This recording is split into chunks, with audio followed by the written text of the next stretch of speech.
คณะโฆษณาอบรมศูนย์กลางภาคร่วมกับกระทรวงวัฒนธรรมและท่องเที่ยวได้จัดงานวางแสดงผลิตภัณฑ์สื่อมวลชนและการพิมพ์จำหน่ายโอกาสวันสื่อมวลชนและการพิมพ์จำหน่ายครบรอบ 75 ปี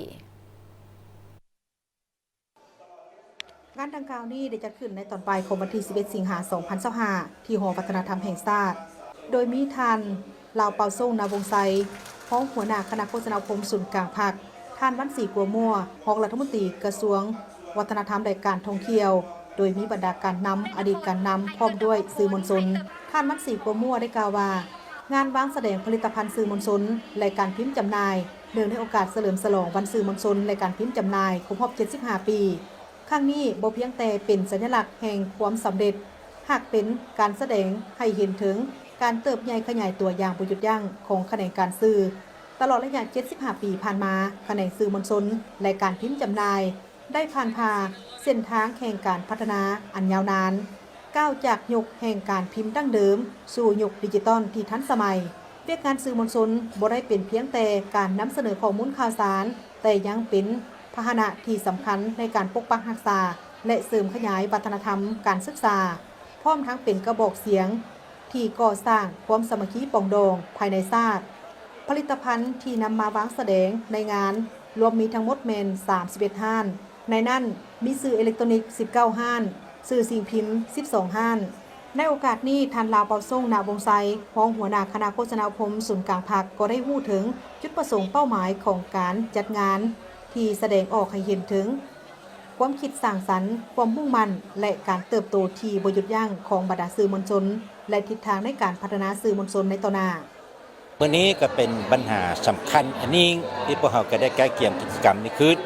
ได้เชิญเอาบรรดาสื่อในครอบครัวทั่วประเทศทั้งภายในและต่างประเทศแล้วก็ได้เชิญเอาบรรดาสื่ออยู่ท้องถิ่นเข้ามาร่วมในกิจกรรมมื้อนี้ฉันข้าพเจ้าอยากเสนอมาตลอดระยะผ่านมานี้บรรดาสื่อมวลชนมันขึ้นกับกระทรวงวัฒนธรรมและท่องเที่ยวของผ่านมาแต่ว่ามาฮอดปัจจุบันนี้แม่นได้โอนเอาเรื่องงานสื่อมวลชนโดยเฉพาะแม่นสำนักข่าวสารประเทศลาวหนังสือพิมพ์ต่างประเทศแล้วก็มีวิทยุกระจายเสียงแห่งชาติมีโทรภาพแห่งชาติได้กรมสื่อมวลชนมาขึ้นกับการคุ้มครองของคณะโฆษณาอบรมศูนย์กลางภาคก็เพื่อจุดประสงค์อยากให้มีการพัฒนาในอนาคตให้เป็นเครื่องมือที่สำคัญให้แก่พรรครัฐพวกเขาเฮ็ดให้ข้อมูลข่าวสารนี้ได้มีการเปิดกว้างให้แก่สังคมในการห้ามเฮียนและก็รับรู้ข้อมูลข่าวสารในการพัฒนาเศรษฐกิจในสังคมของพวกเขาเฮ็ดให้ประชาชนบรรดาเผ่าได้มีความรับรู้และเข้าใจต่อปัญหาต่างๆเพื่อเฮ็ดให้พวกเขาได้พร้อมกันจะตั้งปฏิบัติแผนพัฒนาเศรษฐกิจในสังคมของพวกเขาพร้อมกันนี้พวกเขาก็ได้เปิดสัปดาห์ดิจิทัลแล้วของสาธารณรัฐประชาธิปไตยประชาชนลาวสั้นมาฮอดปัจจุบันนี้พวกเขาก็จะได้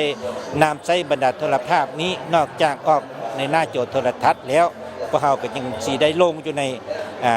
มือถือหรือว่าโทรศัพท์ของทุกท่านที่ได้นำใช้โทรศัพท์นี้ได้เบิ่งได้ชมได้ฟังเนาะเพื่อให้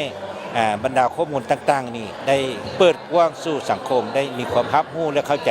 เพื่อได้พร้อมกันปฏิบัติตามบรรดามติของพรรคก็คือปฏิบัติตามแผนพัฒนาเศรษฐกิจในสังคมของรัฐบาลงานวางแสดงในครั้งนี้ยังเป็นเวทีแห่งการแลกเปลี่ยนสร้างแรงบันดาลใจและสุขอยู่การร่วมมือกันเพื่อสืบต่อในการพัฒนาแขนงสื่อมวลชนและการพิมพ์จำหน่ายให้ก้าวหน้ายิ่งขึ้น